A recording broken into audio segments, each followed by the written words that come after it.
are, really delivering a lot of that core work, whatever is in our domain ourselves, and not rely on vendors to represent us in the meetings or be there and be the I guess doing a whole bunch of grunt work that we all have to do. That's why understanding exactly what they're doing and how. I think Sammy has already asked clarity on this, that, what is Karen doing, what is Joanna doing, how would they see their role, and what are their sort of responsibilities. So vendors typically have fairly transactional, what's in the PO, and then, how they deliver against that PO. What role do they really play? And just trying to narrow it so that we really have a crispness and clarity across the board, up and down the food chain, that what each of us are doing. And for example, just looking at your document, the commercial stream, really, I would love to understand what the ownership of is the commercial stream, because as PMs in the ecosystem team, we're not really responsible for the commercials. And same thing with the terms of our so I take this as I guess, partnership cooperation terms. That's a little bit of a gray area. And then the RNMA exec communications, I don't know how is it divided between you and the account team, and so forth, that, so that we are clear on what the different roles are. So I'm, there's a lot to digest here, and who's doing what, and who's on point to deliver what, and then how is that funnel working so that, we can harvest the background knowledge, risk assessment, develop, with input from others, harvest that sort of, options for decision making as needed, and we get the clarity. I think that's what, maybe it's just me, but I don't see clarity. What's the path through here? I think that's the next step that you're going to do based on that risk assessment as well. But there's so many different facets of the David activity document that I'm not sure that they all belong in this role. Okay. Is there a question you want me to answer? Yeah, no, it was, I don't know what your reaction is. Like if we take a simple thing is that the commercial stream, who owns that? Well, JPG owns the commercial stream. Okay. And then, what exactly is our role there? Because I see the PM vendors doing a whole bunch of work. I'm trying to understand about where the PM vendors are working for you versus, JPG, and what our role should be in that commercial stream. It should be, very much a supportive role, if any. Yeah, my role with JPG in the commercial stream has always been supportive, right? Brainstorming and being supportive of trying to figure out a new commercial structure for the customer. Absolutely. The vendors are the PMO.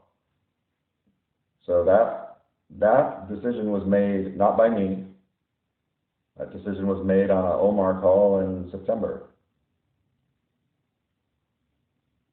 Okay.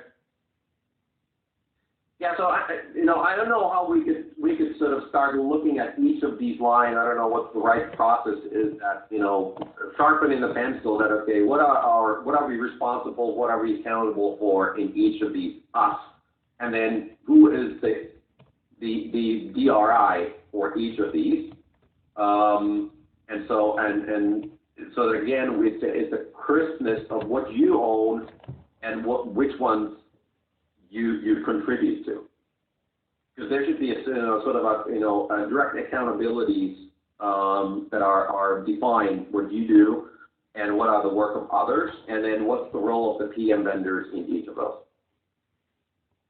Does that make sense? Yeah. Absolutely.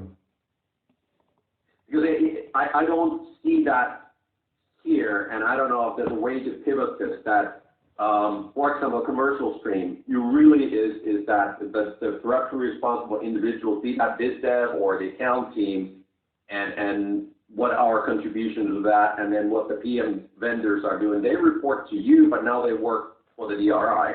Getting a little confused there. And what's the governance that you're directly responsible for versus the others? It's that I think you're covering so many different areas that it's fuzzy that what is on the plate to deliver.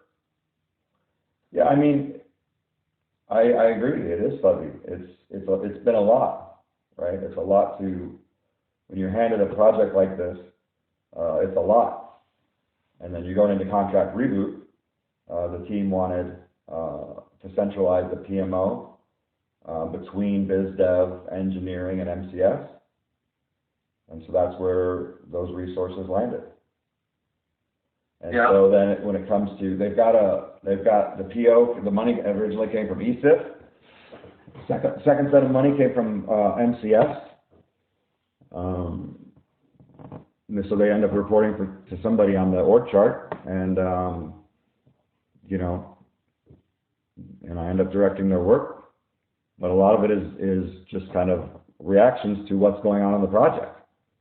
So on the commercial stream, if there's meetings and I can't attend and I can't get to the meeting because of the time zone at times, they listen to the recording. They're documenting all the notes. They're helping us formulate the executive summaries, the executive updates. Like, it seems like there's been a pivot. It seems like, the way the role was defined from when I accepted it has changed, and that's fine. But it feels almost like this is some sort of like, hey, you're doing it all wrong.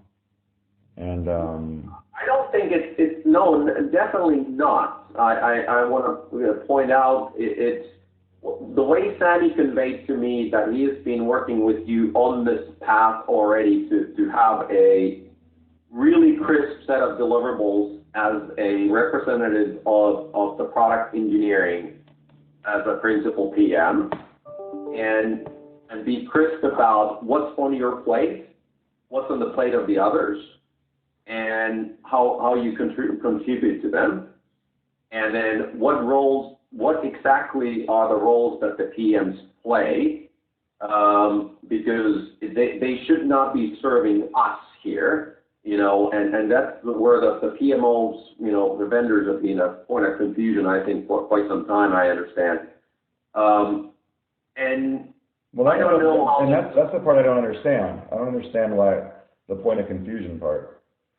That part I don't get. Well, there's a perception that they do a lot of work that should be on your direct plate.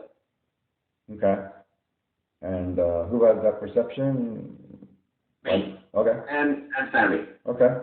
So. And I think Avi did to some extent as well. So we should have talked about that when it came up.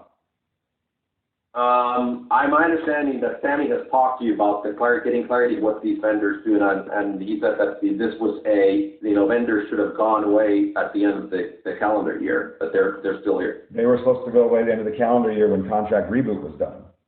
But contract reboot. Anyways, and it's not like we don't need. But Marty, hold on a second. Right. Like you asked the question, I should get to answer the whole thing, right? Like sure. there's been a conclusion drawn here. That is incorrect. Okay. And so, and this is, multiple times, and I've had this discussion, and it just doesn't go away. Uh-huh. So, maybe I guess, I don't think me explaining it is going to help again, right? So which point? I really want to be... So there was some confusion about the vendors coming in. So, Kevin and I get put on this project. We bring in upwards of 38 people to support Kevin through Luxoft. Yeah. And 2 people to support the PM function. So there's 38 people to support the engineering function and 2 to support the PM function, which included at the time because MCS wasn't leading at the time,